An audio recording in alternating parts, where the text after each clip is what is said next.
আসসালামু আলাইকুম সবাইকে। আশা করি সবাই অনেক ভালো আছেন। আবারও চলে এলাম রমজানি স্পেশাল বুট ভুনা রেসিপি নিয়ে। আজকে আপনাদের বাংলাদেশের হোটেল স্টাইলে বুট ভুনা করে দেখাবো। আশা করি ভিডিওটি আপনাদের ভালো লাগবে। তো প্রথমেই চুলায় কড়াই বসিয়ে দিয়ে দিলাম প্রায় 3 টেবিল চামচ মতো সয়াবিন তেল। তেলটা গরম হয়ে এলেই দিয়ে দিচ্ছি একটা শুকনো মরিচ এবং একটা তেজপাতা। শুকনো মরিচ আর তেজপাতাটাকে কয়েক সেকেন্ড নেড়েচেড়ে দিয়ে দিচ্ছি পেঁয়াজ। এখানে মাঝারি সাইজের 4টা পেঁয়াজ রয়েছে। পেঁয়াজটাকে কিছুক্ষণ ভেজে নেব। পেঁয়াজটা ভেজে নিয়েছি। এখন এখানে দিয়ে দিলাম একটা কালো এলাচ এবং 2 টুকরা দারুচিনি। এলাচ এবং দারুচিনি দিয়ে আবারও কিছুক্ষণ ভেজে নেব। এরপর দিয়ে দিলাম কাঁচা মরিচ কুচি 1 চা চামচ। ঝালটা আপনারা আপনাদের স্বাদ অনুযায়ী দিয়ে দিবেন। কাঁচা মরিচটা দিয়ে আবারও কিছুক্ষণ তেলের সঙ্গে ফ্রাই করে নিতে হবে।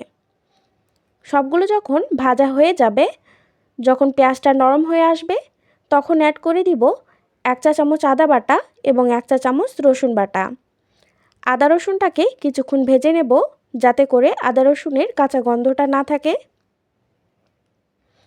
মোটামুটি কিছুক্ষণ ভেজে নিয়েছি। এখন আমি অ্যাড করে দেব 1 চা চামচ মরিচের গুঁড়া, হাফ চা চামচ হলুদের গুঁড়া, হাফ চা চামচ ধনিয়া গুঁড়া এবং দিয়ে দিচ্ছি স্বাদমতো লবণ। এখন সবগুলো মশলা নেড়েচেড়ে মিশিয়ে নেব।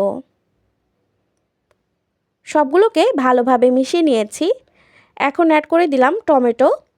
একটা টমেটো আমি ছোট ছোট টুকরো করে কেটে নিয়েছি।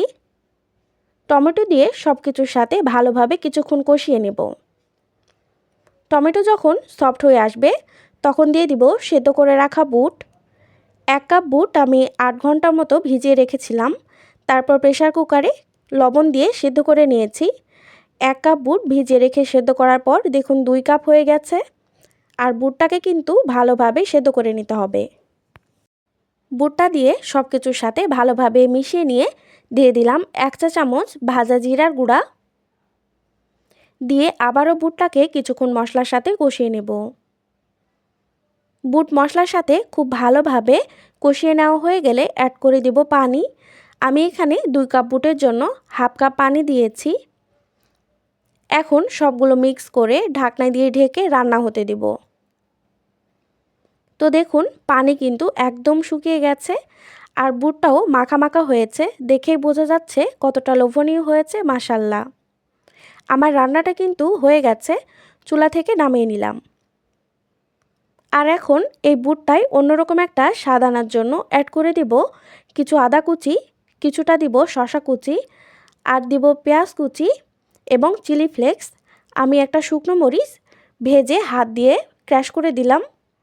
এগুলো হাতের কাছে থাকলে অবশ্যই দেওয়ার চেষ্টা করবেন, তাহলে দেখবেন ছোলার স্বাদটা কিন্তু অনেক গুণ বেড়ে যাবে। আর আমি এখানে যে পরিমাণ বুট নিয়েছি, আমার মশলার পরিমাণটা ঠিকই আছে, তবে আপনাদের বুটের পরিমাণ বেশি হলে মশলার পরিমাণটাও বাড়িয়ে দেবেন। আর যারা আলু দিয়ে ছোলা ভুনার পছন্দ করেন, আমার চ্যানেলে আলু দিয়ে ছোলা ভুনার রেসিপিটিও আছে, লিংক ডেসক্রিপশন বক্সে দিয়ে দিব, চাইলে সেখান থেকে দেখে নিতে পারেন। আর আমার আজকের ভিডিওটি ভালো লাগলে ভিডিওতে একটা লাইক দিতে ভুলবেন না প্লিজ। আর আমার চ্যানেলে নতুন হয়ে থাকলে চ্যানেলটিকে সাবস্ক্রাইব করার অনুরোধ রইল। সবাই ভালো থাকবেন। আল্লাহ হাফেজ। আসসালামু আলাইকুম।